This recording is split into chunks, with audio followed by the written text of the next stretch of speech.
This is a Best in Climate episode of Earth Feels, where each week your hosts Rose and Christine read to you from some of the best climate-related blogs and articles on the web. Hi, it's Rose here with this week's Best in Climate. This week's story was originally published in The Guardian on Wednesday, June 30th of 2021, and it's written by Chris McGreal. The story is published as part of Covering Climate Now, which is a global collaboration of news outlets strengthening coverage of the climate story. Basically, it gives anyone interested in covering the climate crisis a sharing library where we can amplify each other's works. And I'm sharing it today because I believe that after 2 years of screaming into the abyss with Earth Feels, it's time to shift our focus to hope instead of despair. And I hope you find this article as hopeful as I did. It's entitled Big Oil and Gas Kept a Dirty Secret for Decades. Now they may pay the price. After a century of wielding extraordinary economic and political power, America's petroleum giants face a reckoning for driving the greatest existential threat of our lifetimes. An unprecedented wave of lawsuits filed by cities and states across the U.S. aim to hold the oil and gas industry to account for the environmental devastation caused by fossil fuels and covering up what they knew along the way. Coastal cities struggling to keep rising sea levels at bay, Midwestern states watching mega rains destroy crops and homes, and fishing communities losing catches to warming waters are now demanding the oil conglomerates pay damages and take urgent action to reduce further harm from burning fossil fuels. But even more strikingly, the nearly 24 lawsuits are underpinned by accusations that the industry severely aggravated the environmental crisis with a decades-long campaign of lies and deceit to suppress warnings from their own scientists about the impact of fossil fuels on the climate and dupe the American public. The environmentalist Bill McKibben once characterized the fossil fuel industry's behavior as, quote, the most consequential cover-up in U.S. history, end quote. And now, for the first time in decades, the lawsuits chart a path toward public accountability that climate activists say has the potential to rival Big Tobacco's downfall after it concealed the real dangers of smoking. Quote, we are at an inflection point, said Daniel Farber, a law professor at the University of California, Berkeley, and the director of the Center for Law, Energy, and the Environment. Things have to get worse for the oil companies, he's added.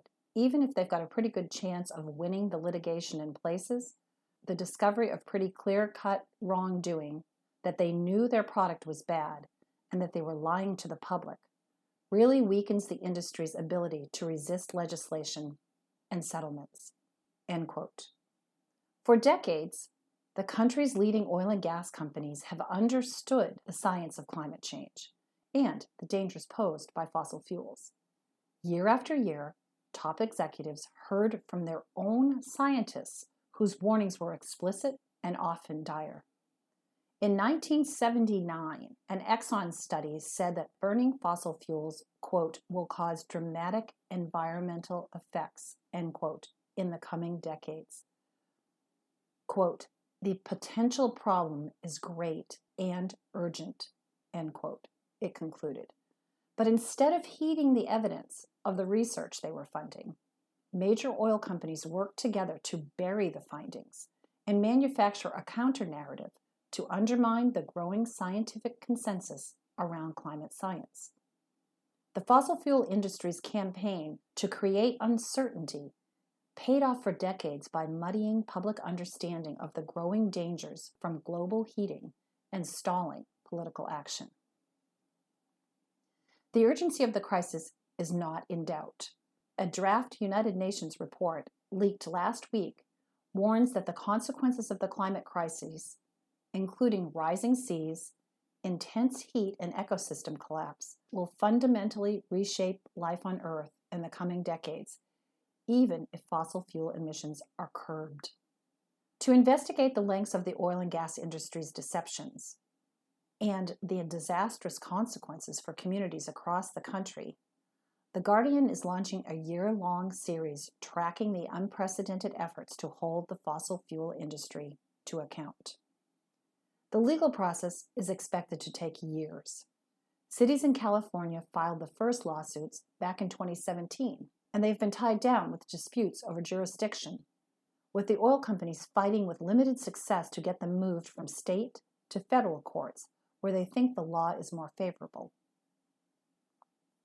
But climate activists see opportunities long before verdicts are rendered in the U.S.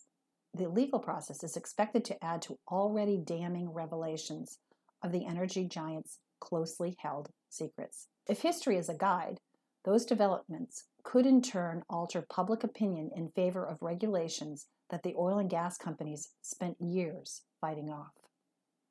A string of other recent victories for climate activists already points to a shift in the industry's power. Last month, a Dutch court ordered Shell to cut its global carbon emissions by 45% by the end of the decade.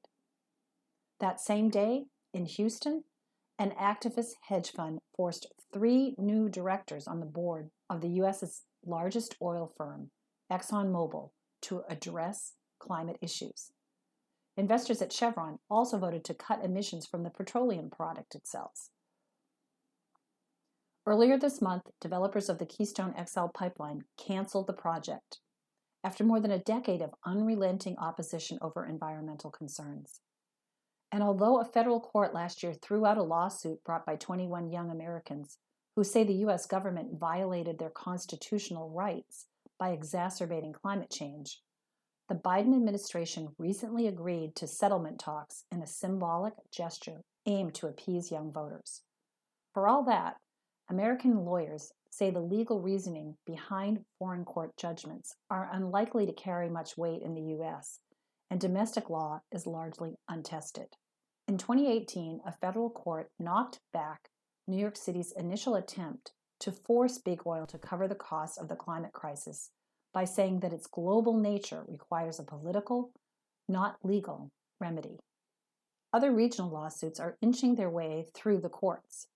From Charleston, South Carolina, to Boulder, Colorado, and Maui, Hawaii, communities are seeking to force the industry to use its huge profits to pay for the damage and to oblige energy companies to treat the climate crisis for what it is, a global emergency.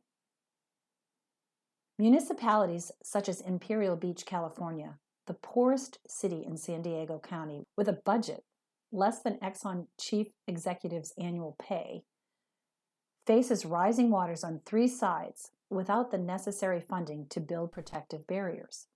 They claim oil companies created a public nuisance by fueling the climate crisis. They seek to recover the cost of repairing the damage and constructing defenses. The public nuisance claim, also pursued by Honolulu, San Francisco, and Rhode Island, follows a legal strategy with a record of success in other types of litigation. In 2019, Oklahoma's Attorney General won compensation of nearly $500 million against the pharmaceutical giant Johnson & Johnson over its false marketing of powerful prescription painkillers on the grounds it created a public nuisance by contributing to the opioid epidemic in the state. Other climate lawsuits, including one filed in Minnesota, allege the oil firm's campaigns of deception and denial about the climate crisis amount to fraud. Minnesota is suing Exxon, Koch Industries, and an industry trade group for breaches of state law for deceptive trade practices, false advertising, and consumer fraud over what the lawsuit characterizes as distortions and lies about climate science. The Midwestern state, which has seen temperatures rise faster than the U.S. and global averages, said scorching temperatures and mega rains have devastated farming and flooded people out of their homes, with low-income and minority families most at risk. Minnesota's Attorney General Keith Ellison claims in his lawsuit that for years, Exxon orchestrated a campaign to bury the evidence of environmental damage caused by burning fuels, quote, with disturbing success. Defendants spent millions on advertising and public relations because they understood that an accurate understanding of climate change would affect their ability to continue to earn profits by conducting business as usual, end quote, Ellison said in his lawsuit. Barber said, cases rooted in claims that the petroleum industry lied have the most promising chance of success. Quote, to the extent the plaintiffs can point to misconduct, like telling everybody there's no such thing as climate change when your scientists have told you the opposite, that might give the courts a greater feeling of comfort that they're not trying to take over the U.S. energy system, he said. Fighting the facts. Almost all the lawsuits draw on the oil company's own records as the foundation for claims that it covered up the growing threat to life caused by its products. Shell, like other oil companies, had decades to prepare for those consequences after it was forewarned by its own research. In 1958, one of its executives, Charles Jones, presented a paper to the industry's trade group, the American Petroleum Institute, warning about increased carbon emissions from car exhaust. Other research followed through the 1960s, leading a White House advisory committee to express concerns at, quote, measurable and perhaps marked changes in climate by the year 2000. API's own reports flagged up significant temperature changes by the end of the 20th century. The largest oil company in the U.S., Exxon, was hearing the same from its researchers. Year after year, Exxon scientists recorded the evidence about the dangers of burning fossil fuels.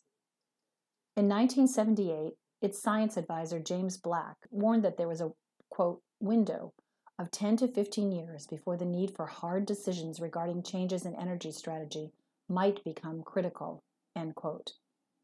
Exxon set up equipment on a supertanker, the SO Atlantic, to monitor carbon dioxide in seawater and the air. In 1982, the company's scientists drew up a graph accurately plotting an increase in the globe's temperature to date.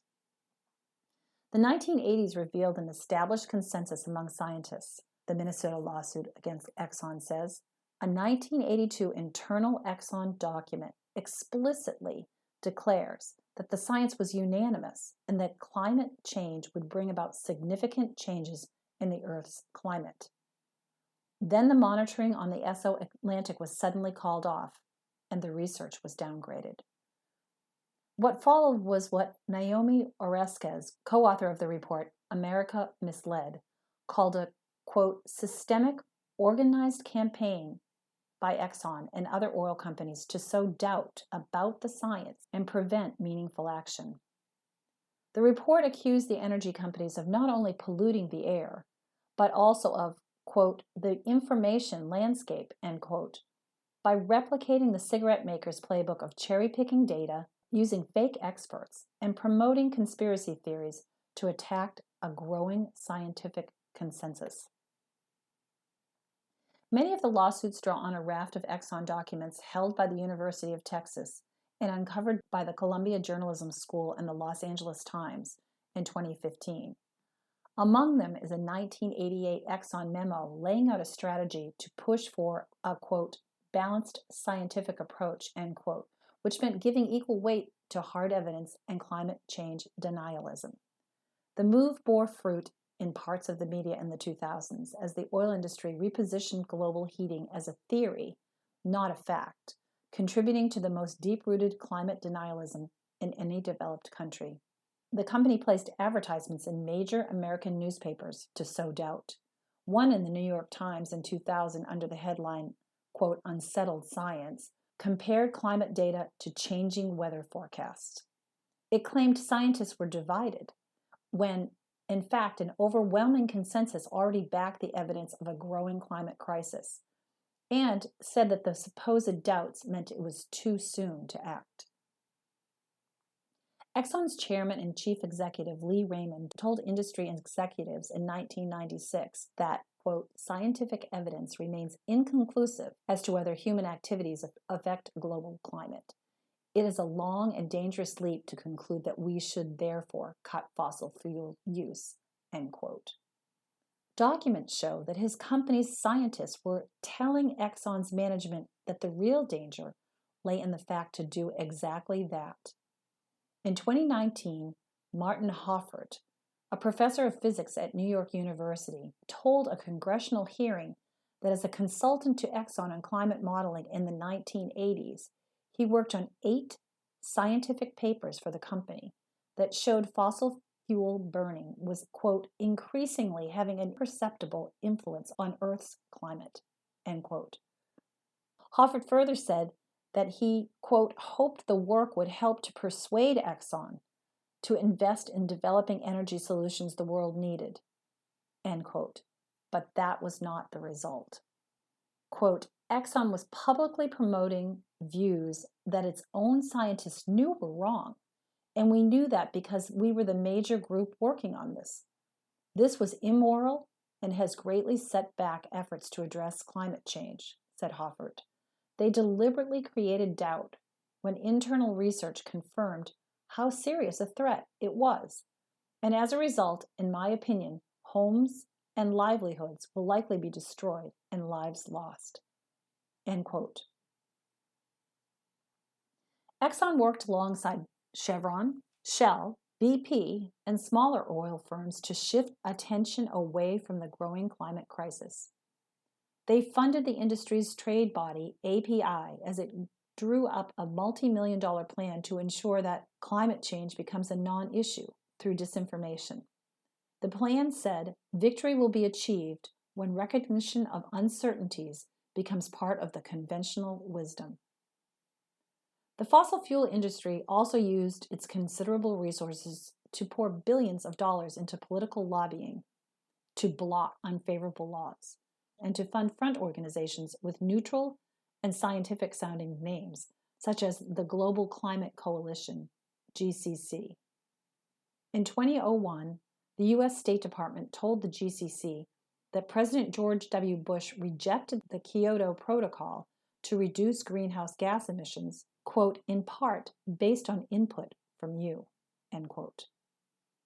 Exxon alone has funded more than 40 groups to deny climate science, including the George C. Marshall Institute, which one lawsuit claims orchestrated a sham petition denying man-made global climate change. It was later denounced by the National Academy of Science as, quote, a deliberate attempt to mislead scientists, end quote. Drilling down. To Sharon Eubanks, the conspiracy to deny science sounded very familiar.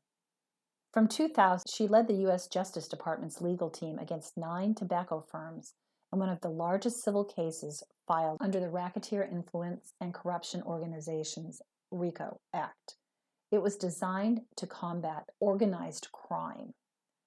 In 2006, a federal judge found that the industry had spent decades committing a huge fraud on the American public by lying about the dangers of smoking and pushing cigarettes to young people.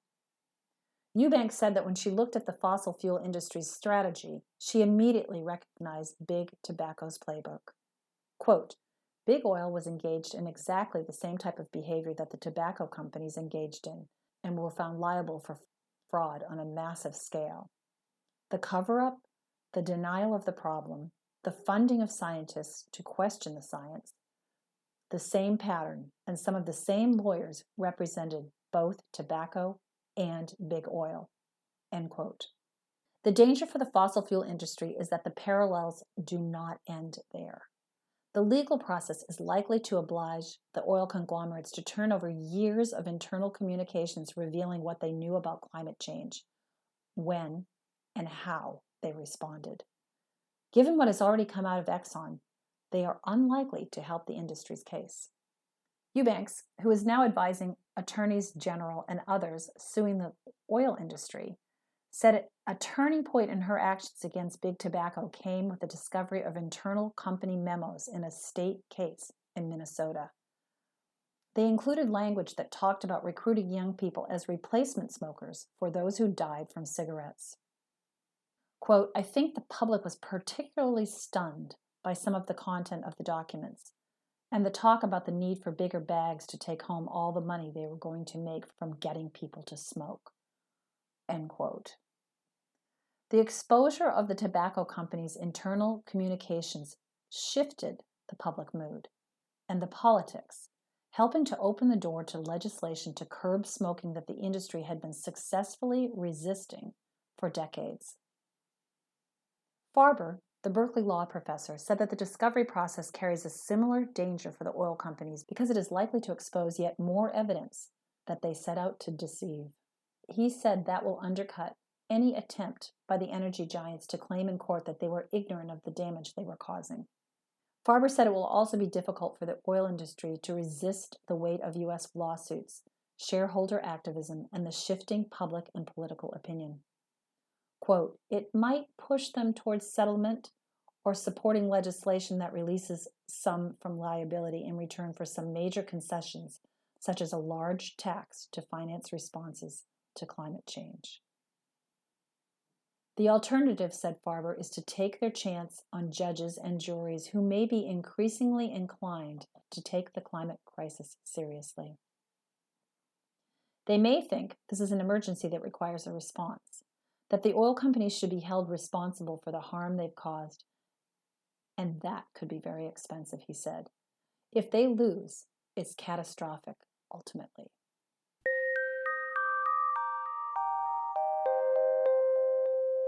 So there you have it. This week's Best in Climate from the June 30th edition of The Guardian.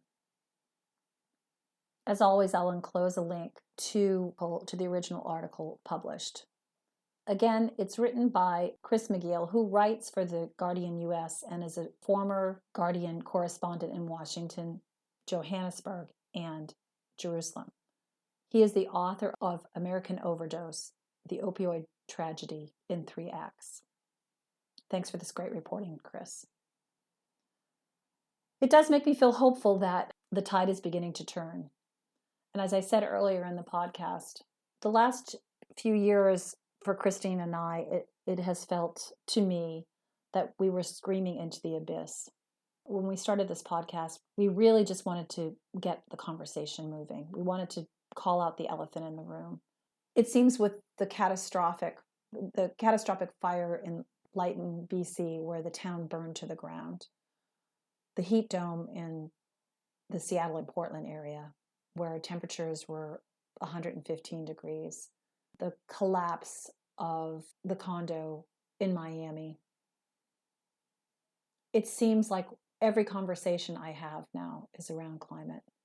Although that can lead to a feeling of despair, it does lead me to the hope that now that we know, now that we're all aware, now that we're all admitting what's going on, we can begin to solve the crisis. Thanks for listening. Stay hopeful. Catch you next time. That's this week's episode of Best in Climate for Earth Feels. Special thanks to singer-songwriter Kristen Hoffman for generously allowing us to use Song for the Ocean. Thanks for listening. Don't forget, subscribe to our podcast so you don't miss an episode. Catch you next time. Bye-bye. Children of the earth, I'm calling out. There's a mission for you and for me.